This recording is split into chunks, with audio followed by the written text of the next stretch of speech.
Hello, I'm Latanja Muhammad, founder of College Cost Cutter. Welcome to Countdown to the FAFSA, 30 days, 30 ways to maximize financial aid eligibility.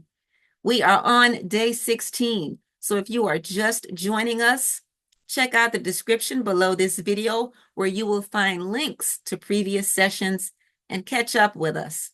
Today, we're going to talk about family size. It's a really short topic for today, but we want to make sure that students and their parents understand how to accurately fill out this particular question on FAFSA.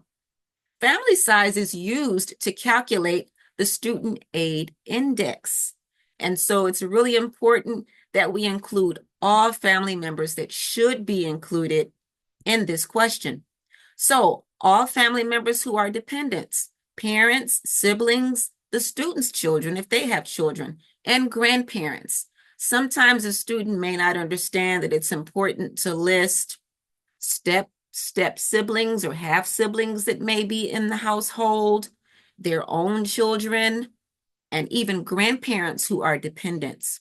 All of these family members should be reflected in the family size. We don't want to leave any money on the table. So thanks for joining us today. Don't forget to like and subscribe. Share this information with family members and friends and others you know who may benefit.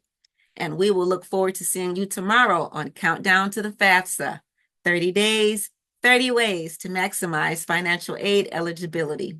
See you tomorrow. Bye.